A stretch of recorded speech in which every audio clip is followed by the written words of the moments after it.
C'est un roman de Balzac, il y a des moments très tristes, une seconde après on peut se marrer.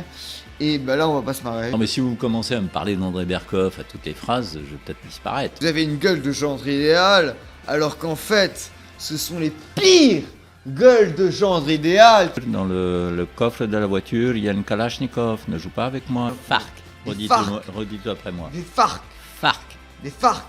Si ça se trouve, quand je vais embrasser les yeux du gourou, Je suis en plein footing, Douce Blazy m'appelle, je crois à une blague, l'histoire est assez drôle. c'est excellent. Ah, il est bon, Excellent. il est bon. J'ai l'impression que je vous ennuie. Non. Pas du tout. Le pauvre musulman opprimé, révolté, le pauvre musulman qui se rouait de cul en pleine rue. Et là, il se met à sortir une Kalachnikov de sa voiture.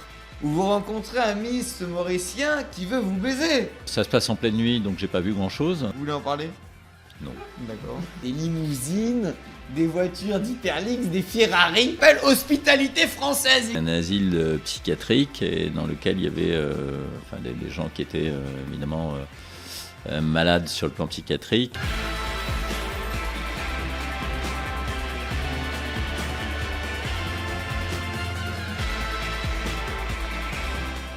C'était un gars qui avait roulé sa bosse et qui s'était ri des pesanteurs de la vie, qui avait mouillé sa chemise dans les postes d'équipage, qui avait foulé des territoires inconnus et mené sa bande de dur à cuire au combat.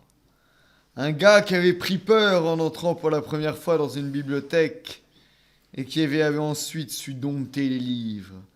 Un gars qui avait passé des nuits blanches avec un éperon pour compagnon. Les aventuriers furent le sel de notre siècle.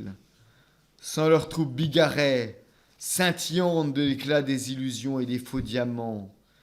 Cette époque qui dédie un culte à la raison serait aussi ennuyeuse qu'un traité de Kant. Il a comme un goût de cendre dans la bouche. Pas les cendres du passé, mais les cendres d'un incendie qui n'est pas encore allumé.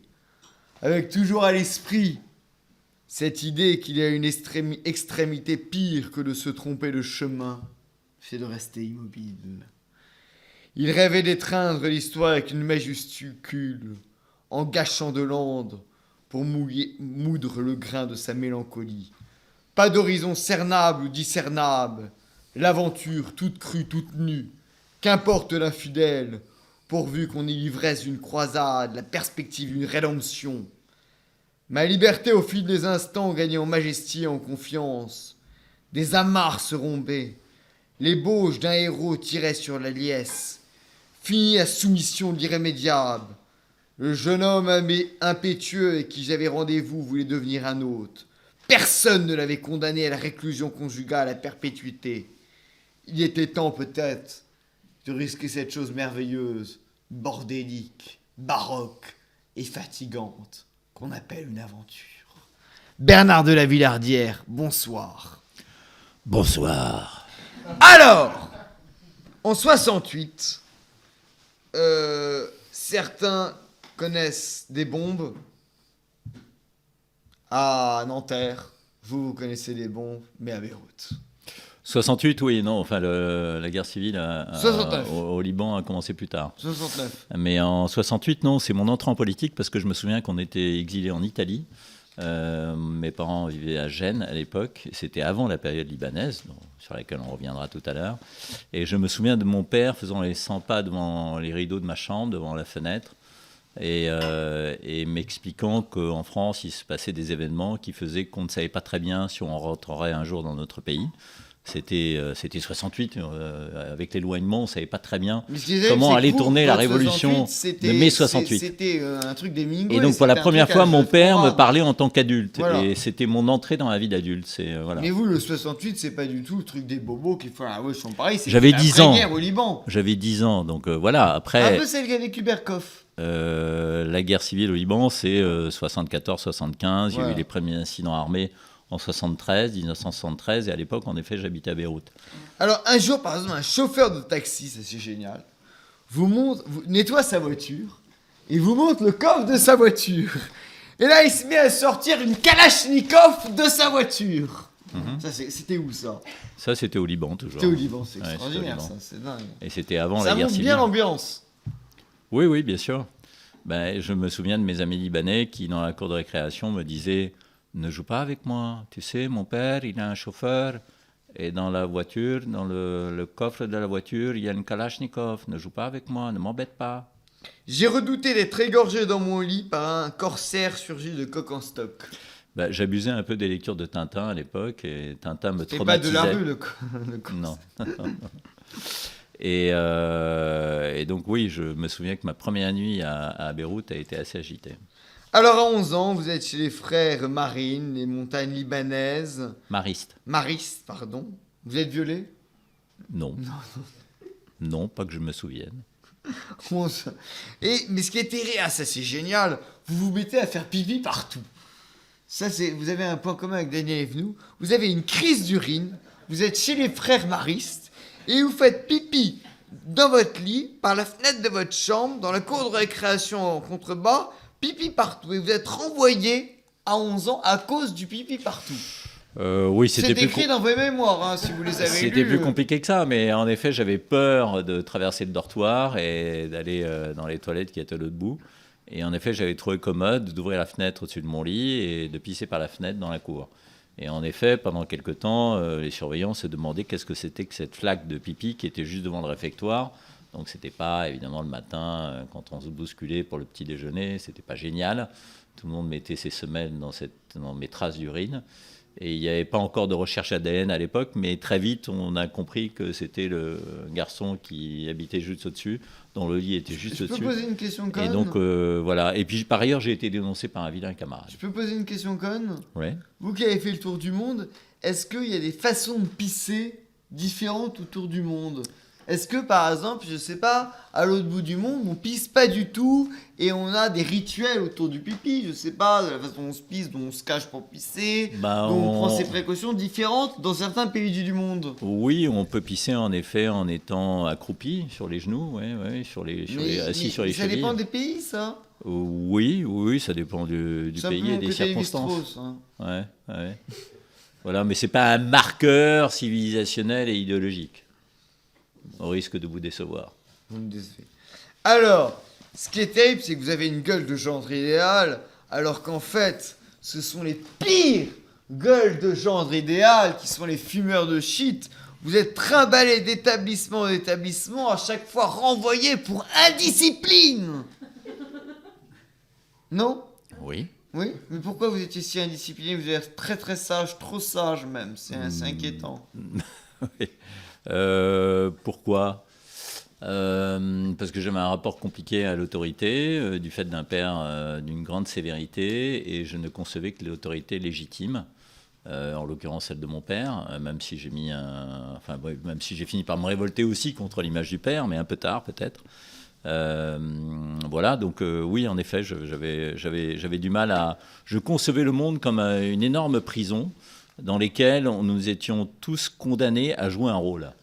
Et c'était mes lectures, peut-être, qui m'avaient donné ça. Et j'ai compris, en fait... Les réprouvés d'Anne von Salomon, peut-être. J'ai compris ce que je ressentais quand j'ai vu ce film de Kubrick qui s'appelait Vol au-dessus d'un nid de coucou. Ah ouais. Et donc pour moi, le monde, c'était Vol au-dessus d'un nid de coucou. Le monde L'asile actuel, c'est psychiatrique viol de Vol au-dessus d'un nid de cocu. Alors, il y avait le conflit des maronistes avec les musulmans. Et là, vous voyez un truc terrible. Une cuisinière rouée de cul en pleine rue, car elle était chrétienne. C'est terrifiant, ça. Oui, c'était les premiers stigmates de la guerre civile. C'est effectivement la jeune femme qui était Et là, cuisinée. comment vous réagissez quand une cuisinière rouée de cou Moi, ma cuisinière, je l'ai rouée de cou, mais pour d'autres raisons. Écoutez, oui, j'ai vu un signe en effet que ce pays était en train de basculer, en l'occurrence au Liban, dans la guerre civile, puisqu'effectivement elle est arrivée très traumatisée un jour à l'appartement au moment que nous partions à l'école. Et elle nous a dit qu'elle avait été arrêtée effectivement à checkpoint et que parce que sur sa carte d'identité, comme c'était le cas à l'époque, il y avait la mention chrétienne. Elle avait été effectivement rouée de coups par une milice palestinienne. Et alors on continue notre vie dans l'ordre. Vous assistez au débarquement en face de votre maison d'un commando israélien venu venger l'attentat de Munich. Ça se passe comment, ça? Ça se passe en pleine nuit, donc j'ai pas vu grand-chose. Ah ouais. En revanche, Merci de nous aider. en revanche, et il se trouve que l'un des membres du commando habitait dans l'immeuble où étaient les bureaux de mon père. Et je me souviens de lui rentrant du bureau traumatisé parce qu'en effet, il n'avait pas pu accéder à son bureau. La police libanaise avait occupé l'immeuble et on essayait de déterminer ce qui s'était passé, même si on en avait déjà le pressentiment, c'est-à-dire qu'un chef palestinien avait été assassiné par un commando israélien qui avait débarqué sur la plage juste en face de chez nous. Donc vous savez qu'on est venu en pleine nuit chez nous parce qu'on pensait qu'on hébergeait Carlos, pas le chanteur, l'autre. Mhm. Alors, mon anecdote a fait un beat terrible. Dans cette ambiance de fin du monde, On a les anecdotes que l'on peut. vous rencontrez... Oh, c'est pas mal, Carlos. Oui, c'est pas mal. Pas le chanteur, mais l'autre. Vous rencontrez Bernard Dardot, et c'est là que venait votre vocation de grand reporter, Mhm. journaliste de guerre. Mhm. Est-ce que quand on décide d'être journaliste de guerre, grand reporter, c'est une question de compte psychanalyse que je vais poser, mais est-ce qu'on pense à la mort? Est-ce qu'on se dit je pourrais mourir et c'est pas grave? Ou est-ce qu'on se dit je ne risque rien? Est-ce qu'on a un sentiment de toute-puissance? Est-ce que ma question est trop psychanalytique? Non, elle est intéressante, en effet. Oui, Ah, j'avais une vision romantique de la vie et de ma destinée, et je pensais que j'allais mourir très jeune. Et je me voyais en effet mourir sur une ligne de front, canardé, troué de balles, en faisant mon métier de moine soldat de l'information. Et je me défiais à l'époque de la célébrité. Je lisais Kessel malgré tout, je lisais Blaise Cendrars, et je rêvais d'avoir une vie un peu comme eux. Salomon, peut-être. Salomon. Et à 14-15 ans, on se sent pousser des ailes et on pense que rien ne vous est impossible. Et à 27-28 ans, ben, j'ai commencé à regarder dans le miroir et j'ai lu la biographie de Kessel et j'ai eu une longue période de déprime parce que je me suis dit qu'à 27-28 ans, ben, moi j'étais encore un modeste journaliste dans une radio à Tanger, franco-marocaine, et que Kessel avait fait 3 fois le tour du monde, qu'il Est-ce qu'il était pas un peu cassait des mytho verres, aussi qu'il avalait, peut-être. Comme Sandras qui n'avait jamais fait le transsibérien, et c'était encore plus beau parce qu'il ne l'a jamais fait. Oui, peut-être, en effet, oui, bien sûr. Mais alors, ce qui est terrible, c'est que vous retrouvez le Liban. Mais pour ça, il faut avoir un surcroît de talent. Voilà. Moi, malheureusement, je suis obligé de vivre les choses pour mieux les raconter, pour pouvoir les raconter. Ne faites pas le faux modeste. Déjà, vous devez faire de la pub pour notre champagne. Alors. Édouard Brun, c'est excellent. Ah, il est bon. Excellent. Il est bon, le Édouard Brun. Ah, ouais. Alors. C'est un champagne d'après Chassacourt tout à fait formidable. Alors, ils vont être contents, Édouard Brun, ils vont me donner 100 bouteilles de plus. Alors, vous retrouvez... Non, ce qui est terrible, ça c'est Berkoff m'a raconté la même chose. Vous retrouvez le Liban 20 ans après, et rien n'a changé. Et il y a des journalistes marxistes qui ont une sorte de haine de soi. J'essaye, c'est pas mal. Pas mal, je très Vous n'avez chic. pas tard de me faire chier, vous. C'est très très chic. Non, Mais ça vous déstabilise un peu là, non? Pas du tout. Je ne suis pas du tout déstabilisé. Vous retrouvez le Liban 20 ans après, et Berkoff me l'a raconté, et ce qui est terrible, c'est que rien n'a changé. Les journalistes sont marxistes, ils ont une haine de soi, une sorte de culpabilité occidentale, avec d'un côté le pauvre musulman opprimé, révolté, le pauvre musulman qui s'apitoie, et de l'autre, le méchant chrétien, possédant, riche, qui tape ses ouvriers. Oui, en effet, oui, je crois que je raconte ça dans mon livre, Ouais, L'homme qui ouais, marche, je à un vous moment, en cite, effet. ouais, C'est ce piquez qui m'a ma donné pochette. c'est ce qui m'a donné envie de faire ce métier, c'est la manière dont mes futurs confrères racontaient ce conflit libanais en le résumant et en ayant une vision marxiste sur ce conflit, avec effectivement d'un côté les riches chrétiens et de l'autre les pauvres musulmans, ce qui était faux parce que la société libanaise est beaucoup plus complexe, beaucoup plus complexe et énigmatique que cela. Bon, je vérifie le temps parce que là je fais des exagérations. Mais ce que me racontait André Berkoff, c'est que le Liban, au début, dans les années 60, les années où vous étiez jeune, on a une demi-heure encore. C'était. Oui. Non, mais si vous commencez à me parler d'André Berkoff à toutes les phrases, je vais peut-être disparaître. Ah, pardon. Non, mais c'est que c'était la France. On avait François, on avait les journaux français le lendemain. Il y avait L'Orient le jour qui existe encore. Voilà, il y avait L'Orient le jour. C'est-à-dire qu'on avait toutes les infos françaises au Liban. Ouais, Voilà, oui. voilà. Et grâce à RMC Moyen-Orient aussi. Je parlerai plus jamais de André Berkoff. Alors, votre révélation mystique à Châteauneuf de Galaru, et pas de Galabru, De Galore. de Galore, pardon. Alors ça, c'est très drôle parce que oui... Non, mais c'est comme mon inspirateur, vous parliez de Gabriel Dardot tout à l'heure. Ouais. Enfin, j'y tiens parce que, effectivement, c'était un ami de mes parents et c'est quelqu'un qui était à l'époque correspondant de l'AFP, de France Soir, puis d'Europe 1 à Beyrouth pendant très longtemps. Et qui est quelqu'un qui était une figure pour moi quand j'étais enfant au Liban et qui était correspondant de presse pour des journaux français. Et c'est ma première image du journaliste et c'est peut-être lui, dans le fond, qui m'a donné cette vocation. Alors, votre révélation... Alors revenons à Châteauneuf de parce Galore. qu'il faut qu'on se dépêche, on a 25 minutes pour faire toute votre vie. Alors, votre révélation mystique commence par une insolation. Et est-ce que, finalement, votre révélation mystique, au début, vous avez une insolation... Une insolation alors, à Calcutta ou non, plus tard à Châteauneuf de Galore Ah oui, une sorte d'insolation. Et est-ce que toute cette révélation mystique n'était pas qu'une montée de fièvre liée à l'insolation? Peut-être. Oui, c'est ce que je raconte un peu dans ce livre, oui, en effet. Vous dites, je me sens soudain comme un jeune rendu à la virginité, qui rencontre enfin son prince charmant. L'évidence et la puissance de l'amour et de Dieu me bouleversent. Voilà, c'était qui le prince charmant? Un moine? non, c'était Jésus-Christ. Et après, avec Calcutta. Merci Ouais. de me rendre ma pochette. Je vous le rends, ouais. Ouais. Parce que je trouve que c'est dommage que vous l'ayez pas. Ouais. Et alors, à Calcutta, vous marchez seul sur les pas du Christ. Et alors là, vous faites la connerie de votre vie, vous prenez du hashish avec le maître de cérémonie, sauf que le hashish, ça vous fait complètement tourner la tête. Le maître de cérémonie vous demande que vous lui baisiez les pieds. Oh, vous avez aucune envie de vous mettre à embrasser des chaussures d'un maître de cérémonie à la con. Enfin, c'est une catastrophe. Alors ça, c'est un passage de mon livre. Enfin, c'est un peu plus subtil que la manière dont vous le racontez. Oui. Ce qui me fera passer, c'est cette manière de schématiser et de simplifier. Mais je te fais finalement, c'est livre en formidable. 25 minutes. C'est une émission pour les enfants ou non? Oui, c'est ça. D'accord. Déconseillé au moins de 18 ans. Non, j'espère que ça donnera envie à nos éditeurs et à nos téléspectateurs de lire ce livre. Ça donne envie. Formidable, vous êtes d'accord? D'accord. Moi, L'homme qui marche, chez Kalman Levy, que j'ai publié il y a 4-5 ans, et dans lequel à la fois je raconte mon itinéraire de journaliste, un peu de mon enfance et un peu de ce qui m'a construit dans la vie. Alors, Calcutta, en effet, à Calcutta, oui, à l'époque, j'avais quand même... Je me posais des questions sur Dieu, sur le sens de l'existence, sur le maître horloger de l'univers. Et j'étais impressionné par la manière dont les Indiens priaient, enfin par leur... J'ai l'impression que je vous ennuie. Ah, pas du tout. Non, pas du tout. J'hésitais à rebondir sur Calcutta avec une anecdote personnelle, mais je me dis que j'aurai pas le temps. Bah allez-y. Ah si, moi je suis ravi. D'ailleurs, non, parce que... on peut renverser à propos. Peut-être que moi je peux vous interroger puisque je vous ennuie. Ah non, que je peux à mon tour vous j'ai interroger, été passionné votre livre et j'ai peur qu'on n'ait pas le temps d'en parler. Non, je voulais juste dire qu'à Calcutta, mais je vous ai même pas laissé finir. Allez-y.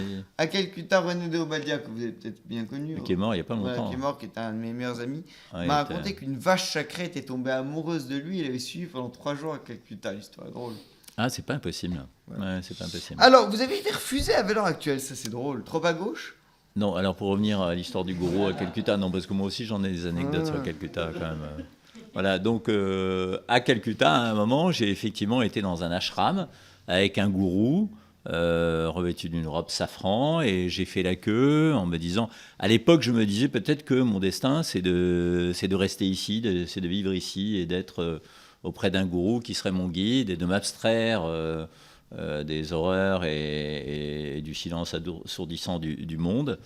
Pour me consacrer à la méditation, à la prière. Ma grand-mère étant bouddhiste, j'avais été pas mal entretenu de cette religion depuis ma plus tendre enfance. Pardon, vous voulez que je fasse plus court? Non, c'est vous qui essayez le temps. Et donc j'ai fait la queue et j'ai été le seul petit blanc dans cette file d'attente. Et effectivement, je me suis un peu monté la tête en me disant, si ça se trouve, quand je vais embrasser les yeux du gourou et que mes yeux se lèveront ensuite pour croiser son regard, eh ben, je serai conquis, je serai soumis à vie et je resterai là au sein de cette communauté jusqu'à la fin de ma vie. Et plus personne n'entendra parler de moi. Je serai dans cet anonymat de la prière et de la méditation. Et ça a été une catastrophe totale, en effet, parce que son regard, dont je pensais qu'il allait me conquérir, me séduire, finalement a été extrêmement glaçant et il se demandait ce que ce jeune homme de 20 ans faisait à ses pieds, en train de lui embrasser les pieds. Alors, et voilà, il m'a chassé comme une mouche. dans la vie, dans un roman... Donc je suis revenu dans la vie réelle et j'ai du essayé tragique de... au comique, du drôle au tragique. Et c'est un roman de Balzac, il y a des moments très tristes, une seconde après on peut se marrer.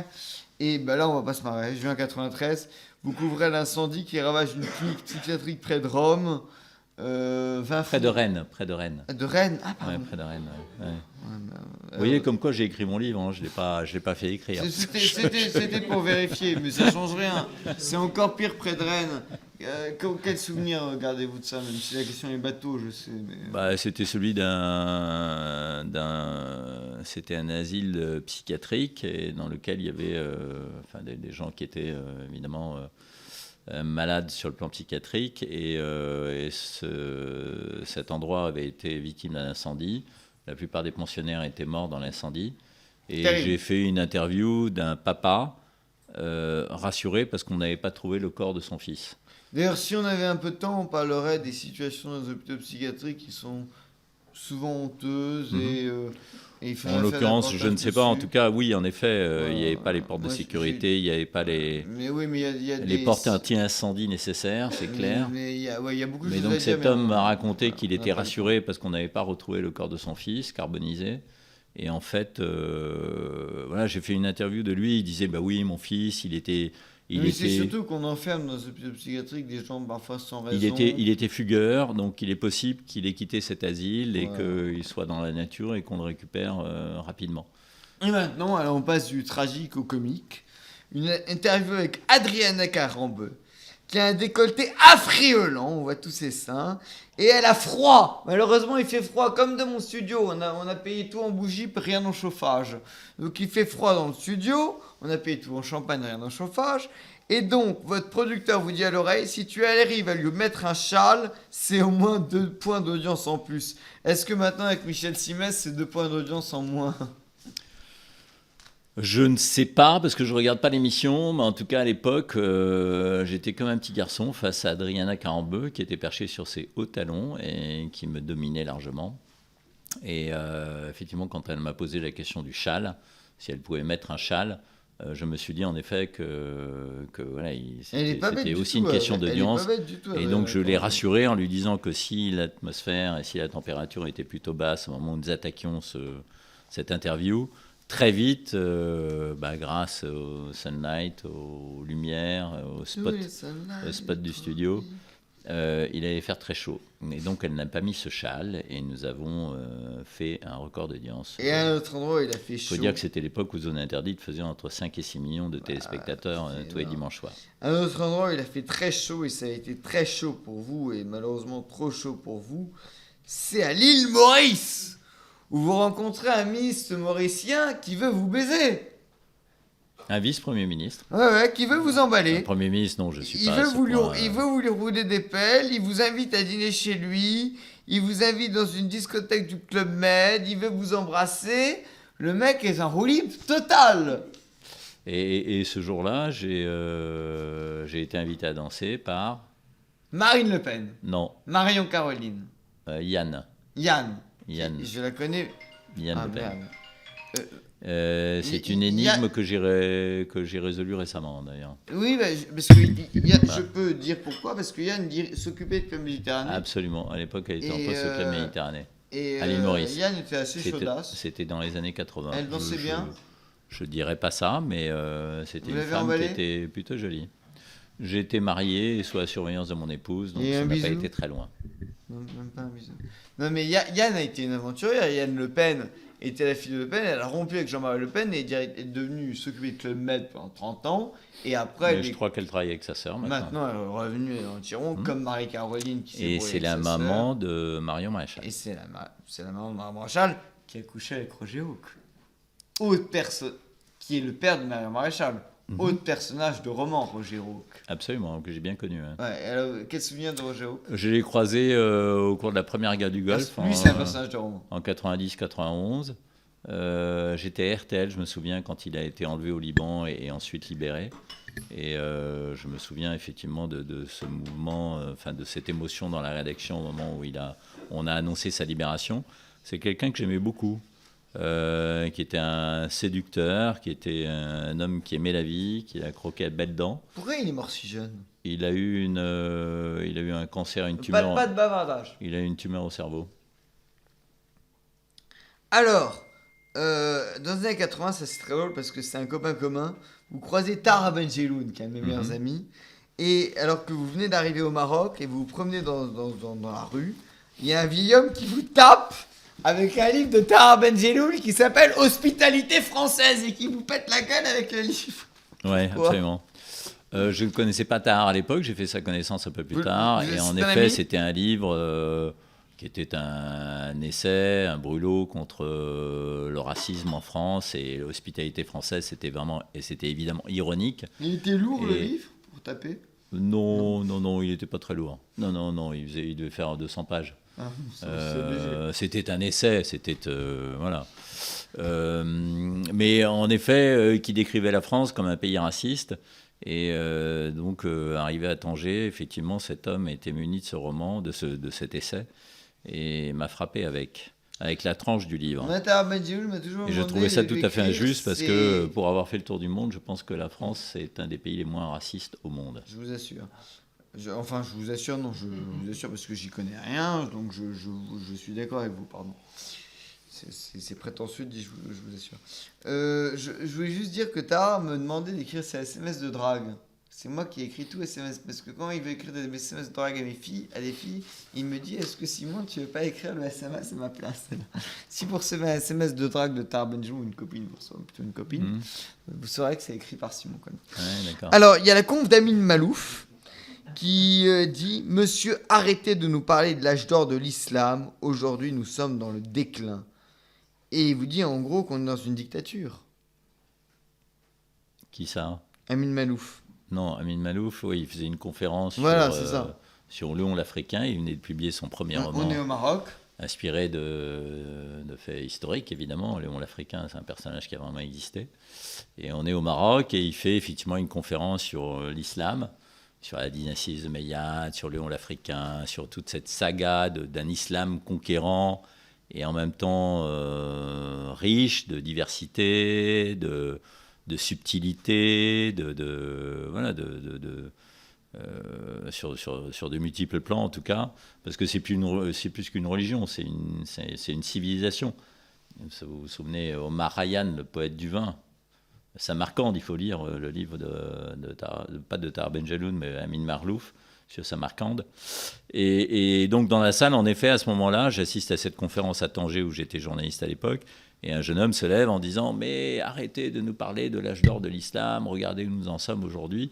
Et c'est à travers cette anecdote que j'ai perçu qu'il y avait une fêlure, une blessure d'amour-propre de la part d'un certain nombre de musulmans sur cette civilisation qui a été formidable à une époque et qui est partie en quenouille finalement. On a 2 minutes pour parler du Maroc, parce que moi j'ai bien connu pour les interviews un mec incroyable qui était Jean-Claude Martinez, qui était un vice-président du Front National, qui a fait le système fiscal du Maroc. Ah oui. Et qui était le premier conseiller du roi du Maroc. Ouais. Qui a écrit un livre à 800 000 exemplaires. 800 000 exemplaires. Ouais. Qu'il a gagné. Mais parce que ça a été acheté par le roi du Maroc. Le roi du Maroc. Ouais, et les 800 000 exemplaires sont dans un garage au Maroc. Ah oui, donc il y a un garage au Maroc où il y a un livre à 800 000 exemplaires qui s'appelle Mohamed II, le roi stabilisateur, dans un garage au Maroc où il y a 800 000 exemplaires d'un livre. Génial. Et il m'avait expliqué. Il y a plein de gens qui ont fait ça. Hein. Il y a pas mal de mes confrères, dont je ne citerai pas le nom par charité, qui ont écrit des biographies de dictateurs africains et qui en ont vendu des centaines de milliers. Mais en fait, ça avait été acheté par Martinez, par les commanditaires. C'est Martinez qui a fait le système fiscal de Saddam Hussein, de Fidel Castro. Qu'est-ce qu'il est devenu d'ailleurs, ce Martinez? Il est fou. Il est sans domicile fixe. Il avait décidé d'imprimer 1 million de bulletins de vote à mon nom, alors qu'il me connaissait à peine. Alors, je lui ai dit que c'était une moisie, il m'a dit que ça devait... Il est complètement fou, mais c'était quand même lui qui a libéré 70 otages. C'est très drôle. Il est allé libérer 80 otages sous Saddam Hussein, parce qu'il était proche de Saddam Hussein. 80 Ah ouais, otages. ouais, d'accord. Il va les libérer avec Le À Pen. l'époque de la guerre du Golfe, Voilà, guerre du 90, Golfe, 91. guerre du Golfe. D'accord. Et devinez quoi? Les otages voient, enfin libérés, sauf qu'ils voient qui les libère, Jean-Marie Le Pen. Et les otages disent on reste. Ah bon, je connaissais pas cette anecdote. Anecdote vérifiée. Non, j'ai bien fait de venir. Et j'ai une autre anecdote très drôle sur Martinez. Je peux la raconter ou pas en une seconde? Oui, bien sûr. Très drôle. Martinez dirige toujours des thèses sur Jean-Claude Martinez, Jean-Claude Martinez dirige toujours des thèses sur la qui guerre était un des lieutenants du Front National. à sur l'époque. la guerre du Golfe. C'est-à-dire tous les Arabes en France font leur thèse sur la guerre du Golfe avec le Jean-Claude Martinez. Il était prof d'université, lui. Il était le plus gros prof d'Assas. Ah, il était à Assas. Assas. Ah, d'accord. Il a dirigé 2000 thèses c'est immense, sur la guerre du Golfe. Et un jour, il y a une petite... Et d'ailleurs, c'est pour ça que tous les colleurs d'affiches du Front National étaient tous arabes. Parce qu'en fait, ils étaient des étudiants de Jean-Claude Martinez qui faisaient leur thèse sur la guerre du Golfe, ce qui est totalement fou. Bref. Et il y a une histoire très drôle, c'est qu'un jour, il y a une nana qui fait une thèse sur la guerre du Golfe, comme d'habitude, d'Arabie, tu vois, de ces pays-là, Ouais. avec Jean-Claude Martinez, et qui fait sa thèse avec lui. Et Vous auriez un peu de champagne non, mais jusqu'au bout. l'histoire est géniale. Et elle est draguée par Dominique de Villepin à l'Assemblée nationale. Parce qu'elle fait un petit stage à l'Assemblée nationale en même temps qu'une thèse avec Jean-Claude Martinez. Elle est draguée par Villepin à l'Assemblée nationale. En ce temps, le retourne. Je vous la fais en 2 minutes. L'histoire est vraiment drôle. Draguée par Villepin à l'Assemblée nationale. Elle habite dans un 6e étage, dans le 5e arrondissement. Villepin la drague à l'Assemblée, elle lui donne son numéro, son adresse. Un soir, Villepin sonne chez elle. 10h du soir, Villepin sort chez elle. Et il fait un truc qu'on fait dans les films d'agents secrets, il intervertit les verres, pour pas qu'on mette un truc dans son verre. Et il commence à lui parler, il dit « Oh, vous êtes vraiment belle, vous faites une thèse sur la guerre du Golfe, c'est bien, c'est beau ça. » Et il commence à se déshabiller,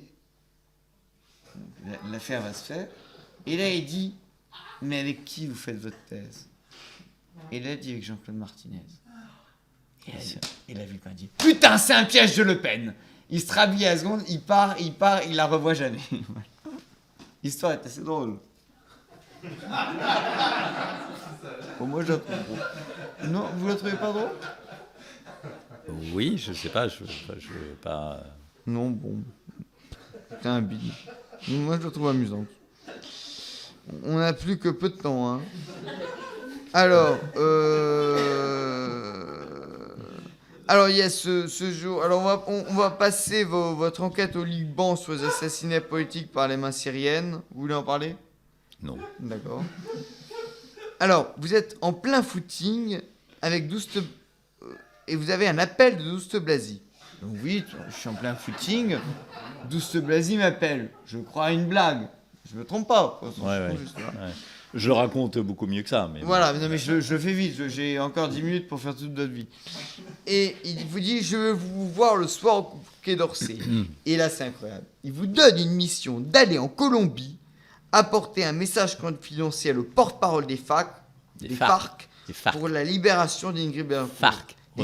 Redites-le après moi. Des FARC. FARC. Des FARC sur la libération d'Ingrid Betancourt. Comment ça se passe? Comment vous allez en Colombie? Là, ça nous intéresse. Non, mais je vais en Colombie, mais sans salaire de mission, et je refuse d'accomplir cette mission parce qu'il s'agit en effet de rencontrer le porte-parole des FARC pour lui garantir que le Quai d'Orsay œuvrera de tout son poids auprès de l'Union européenne pour faire en sorte que les FARC soient rayés de la liste des organisations terroristes en Europe. Et contre cette promesse, Douste Blazy Philippe Douste Blazy entend obtenir des FARC la libération d'Ingrid Betancourt. Et je vais refuser d'accomplir cette mission, même si elle m'a tenté et enivré pendant quelques heures, parce que je me suis dit, je suis James Bond, c'est formidable. Le ministre des Affaires étrangères de la 5e ou 6e puissance du monde me confie une mission de la plus haute importance, que je vais encore une fois refuser, même si voilà, sur le moment c'était assez grisant. Bon, parce que je me suis dit, je ne suis pas seulement Kessel, mais je suis aussi 007 ou SS. Voilà, Vous savez que Bernard SS, c'est pas mal, SS. Bernard Yavi m'a... Vous n'avez pas remarqué d'ailleurs que mes yeux se strient de rouge? Et vous savez, En vous VHL parlant, m'a parce que je suis raconté de plus qu'il en avait plus 2 livres agacé par votre manière de m'interviewer, non? VHL m'a raconté qu'il avait 2 livres de chevet, SS et Sartre. Ah oui. Tchad, pleine crise du Darfour. Un 4x4 déboule à toute vitesse, s'arrête, la vitre se baisse. Et là, qui un 4x4? Je suis à la frontière entre le Voilà, Tchad et le c'est Soudan, lunaire. en l'occurrence la région du Darfour. Lunaire. Et c'est là, le c'est ministre qui de l'Intérieur, en effet, tchadien, qui me dit bonjour, comment allez-vous, qu'est-ce que vous faites là, etc. Voilà. Il faut dire que les chaînes françaises sont beaucoup regardées. Et là, en vous Afrique. avez une idée de génie. C'est live, le mec va vous dégommer. Et à la place, vous dites, je vais vous interviewer. Vous serez du genre, quand Guy Georges va vous tuer, vous allez lui proposer une interview, quoi, vous voyez. Non, en l'occurrence, l'homme était tout à fait charmant. Mais comme c'était à l'époque de la crise au Darfour, je trouvais pas mal finalement de pouvoir l'interviewer sur la frontière Oui, entre le Tchad et le contre Darfour. un muret, sous l'œil des soldats, c'était dans un climat un peu dur. Oui, absolument. Mais c'est ce qui faisait l'intérêt de la chose. Il y a la petite histoire un peu marrante, un peu sexy. Au Tchad, le rédacteur en chef qui ne vous accompagne pas dans une excursion dangereuse parce qu'il y a Mélissa Thériault qui veut s'en occuper personnellement. Ouais. Pourquoi il veut s'en occuper tellement personnellement? Je ne sais pas très bien. Vous lui poserez la question si vous la recevez un de ces jours. Mais c'est génial. Excursion hyper dangereuse, vous avez hyper besoin du mec. Et le mec vous dit, non, j'ai mis cette Thériault. Vraiment, elle est très très importante. Je dois m'en occuper. Mais dans les moindres détails, elle est la pièce maîtresse du conflit. C'est ça? Et du dispositif. Ouais. Et vous lui dites, ça va le preneur de sang de Mélissa Thériault? Et ça, vous faites référence effectivement à un petit incident que j'ai eu avec un rédacteur en chef de l'émission, qui est un de mes meilleurs amis. Et en effet, Mélissa Thériault s'était rajoutée à ce voyage au dernier moment, et j'ai compris que finalement, elle avait son plan de com en venant avec moi. Au-delà d'une bouse, et donc il y a ça m'a un toujours peu deux agacé. bouses. Pardon. Alors, il y a vos histoires en Afrique. Déjà, à 20 ans, vous conduisiez des limousines de mafieux au Zaïre, ça c'est extraordinaire, comme petit boulot. Vous conduisiez des limousines au Zaïre. Pas aux Zaïre à Paris, mais c'était des Zaïrois à Paris. Ah oui, vous allez voir, si Dieu le veut. Oui, absolument. Et quand Mobutu va à Paris, alors là, c'est incroyable, parce que il va au Georges V et il dépense 30 000 balles au Georges V. Oui, c'est un tout petit peu plus compliqué que ça. Non, j'adore votre manière de résumer les situations. Ouais. En fait, j'étais chauffeur de maître et je m'occupais du chef de protocole, J'ai lu dans les détails. de Mobutu. Mobutu Sese Seko, vous savez comment on traduit ça Comment? en congolais? Terreur des poules et autres femmes. C'était le nom de guerre de Mobutu Sese Seko. Et donc, j'ai été le chauffeur de son chef de protocole. Et le dernier jour, le chef de protocole a réglé la note de l'hôtel. C'était le Georges V à midi. Et avant de prendre l'avion le soir, il repasse à la réception en se disant je vais régler les derniers détails. Et en fait, les gens qui habitaient l'hôtel de la suite de Mobutu avaient effectivement invité dans l'après-midi leurs familles, leurs amis, etc. au bord du Georges V. Et la note était assez salée, ce qui fait qu'il a dû aller demander une rallonge à son patron. Et vous je me déposez souviens avenue Foch, devant Je le l'ombre dépose. de Mobutu et vous tremblez comme une feuille morte. c'est lui qui tremble comme une feuille morte parce ouais. qu'effectivement, il va devoir demander une rallonge à son patron. En 2015, vous êtes envoyé au Tchad pour un reportage sur la participation française au maintien de la paix. Vous êtes envoyé à Madana. Il y a 200 soldats anti-drogue et En anti-terrorisme. l'occurrence, Madana, c'est au Niger. Mais oui, je suis parti en effet de N'Djamena. Il faut être vigilant avec vous. Hein. Ouais. Vous avez une fausse information et un démenti, ça fait des événements. Oui, c'est vrai. Bon, vous êtes envoyé à Madana. Il y a 200 soldats anti-drogue et anti-terroristes. Un avion de ligne est spécialement affrété pour vous. Pour Quand d'autres journalistes moi et mon prenaient- équipe, ouais. Quand d'autres journalistes prenaient des lignes, vous preniez un avion de ligne. Et là, ce qui est assez génial, c'est qu'il y a un mec, ça c'est lunaire, ça, c'est extraordinaire. Un mec qui veut faire un spot pour le ministère de la Défense. Et le mec est une sorte de babacool rasta. qui commence à vous dire, vous savez, la guerre c'est mal, mais l'homme c'est bien, mais la pluie ça mouille. On est d'accord? Mhm. Et qui commence complètement défoncé, et qui commence à vous dire devant tous les militaires. Il y a le spot qui est enregistré pour le ministère des Défense qui commence à dire, vous savez, les militaires, faut pas faire de mal, faut faire du bien, mais vous pouvez être cool. Et après tout, fait fumer un joint. Le mec était comme ça. Oui, absolument. Ouais. Vous avez quelque chose à rajouter? Non. Non, vous êtes pressé là. Vous savez qu'on a encore 9 minutes, 8 minutes pour finir votre vie. Bon, alors là, au Kurdistan syrien, on vous demande, vous voulez voir Daesh. Et là, vous voyez des combattants de Kurdes, Amazon, soucieux de leur chignon et de leur AK-47. Ça, on dirait des personnages de Gérard de Villiers. Un peu, oui. Oui, parfois, effectivement, à travers mes voyages dans le monde, je me retrouve dans les Gérard de Villiers que je dévorais quand j'avais 15-16 ans. Ça m'arrive plusieurs fois. Ouais. D'ailleurs, il y a une scène où on vous montre un campement de Daesh et il commence à tirer. Mhm. Mais le ramadan a commencé. Ouais, donc on n'a pas, heureusement, ils ont pas répondu. On se battait que la nuit. Et ça me rappelle une scène. Je peux faire une incursion ou Bien sûr. pas Ah non, mais racontez-nous vous. Non, mais c'est pas. Parce que, à mon avis, vous avez plus étudié la question que mon livre. Ah si, non mais si. Bon, je le fais pas. Non, ça rappelle une scène. Non, cette histoire où les gens tirent à Daesh, ça me rappelle une scène à Sarajevo où il y a Karadzic qui fait le siège de Sarajevo. Il y a Edouard Limonov qui est un écrivain, punk, libertaire et tout. Et dont Emmanuel Carrère a écrit un livre. Tout ça, c'est des copains. Et il y a surtout cette scène incroyable où il y a Karadzic au-dessus de Sarajevo avec Limonov qui commence à déclamer les fleurs du bal de Baudelaire. Et au milieu du fleur du bal, il dit tu veux pas tirer. Et là, il donne une mitraillette à Limonov et Limonov prend une mitraillette et tue 30 personnes. C'est filmé. Ah ouais. Ça a été filmé, ça. Ça a été filmé. Et les personnes, c'était qui alors? Ben, c'était des inconnus, à Sarajevo, c'était le siège de Sarajevo, il a tiré dans le tas. Alors, je sais pas s'il a tiré 30 personnes, mais quand on tire dans le tas dans une ville, dans un truc bondé de monde, on tue un certain nombre de monde. Et c'est raconté par Emmanuel Carrère. Ouais. Et la vidéo est en ligne sur YouTube. Ah ouais, d'accord. Ah oui, donc on tape Limonov. Limonov, Sarajevo. Ouais, Limonov, Sarajevo. Ça m'intéresse. C'est très beau, il récite du Baudelaire. Il y a une sorte de petit bichon, il caresse leur petit bichon, il récite du Baudelaire, il parle de philosophie, et là à un moment il dit tu veux pas essayer la mitrailleuse, alors il le dit en je sais pas en quelle langue, et là il dit je vais essayer la mitrailleuse et il commence à tirer. Voilà. Et vous dites-moi, alors finalement dans ce livre, qu'est-ce qui vous a intéressé finalement alors, par rapport à vous, qu'est-ce qui a résonné 91, en vous? première guerre du Golfe. Pardon, c'est à moi de vous poser des questions maintenant. Qu'est-ce qui vous a intéressé dans ce livre? Ça m'a amusé.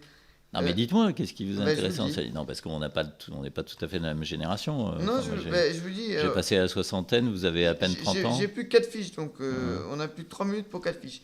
Il y a une chose qui m'a amusé. Vous voulez aller jusqu'au bout, là? Oui, j'ai jusqu'au bout. Et c'est en 91, non, mais la parce que moi, première guerre du Golfe. je vais partir un peu frustré, parce que je vous connais pas totalement, quoi. On se reverra. On se reverra peut-être, ouais.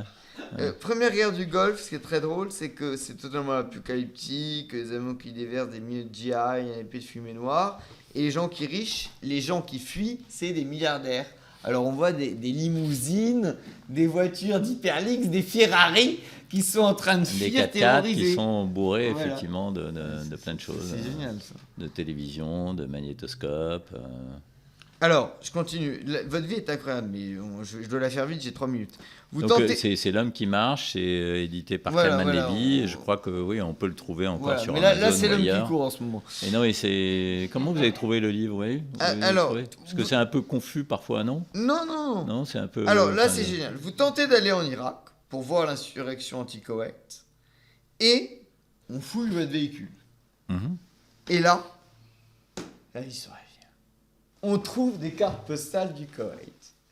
Et là, vous réussissez à dire au mec... Qui est un Irakien. Irakien, ouais. C'est pas le Koweït, c'est Paris. C'est très joli. Et en effet, les Irakiens viennent de se faire mettre à la porte du Koweït. Ils viennent de se faire virer par les armées alliées. Et donc, en effet, ils sont un peu tendus, un peu vexés. Et effectivement, quand notre voiture est arrêtée en territoire irakien, vers Bassora, je ne sais pas pourquoi on avait commis cette imprudence d'avoir des cartes postales du Koweït dans la boîte à gants. Et en effet, quand j'ai vu ces soldats fouiller la voiture, très énervés à notre égard, etc., qui tombent sur les cartes postales du Koweït, de Koweït City en l'occurrence, je me dis, bon, ben, ça va achever de les énerver puisqu'ils viennent de subir une humiliation aux yeux du monde entier qui laisse forcément des traces et qui vont faire qu'ils auront peut-être envie de se manger sur nous. D'autant que quelques temps auparavant, on avait croisé un journaliste étranger qui rentrait avec le cadavre de son ami dans son coffre. En l'occurrence, un photographe qui avait été exécuté. Donc, on se disait qu'on pouvait facilement se faire exécuter sur le bord de la route. Il y a un de mes meilleurs amis que peut-être vous connaissez, mais qui vous plairait beaucoup. Il faudrait faire un dîner, c'est Yann Morvan. Ah oui? Vous le connaissez? Non, vous pas du tout. Yann Morvan? Vous voyez pas qui c'est? Non. Bah, regardez. Ouais. Ok. C'est un type incroyable. Ouais.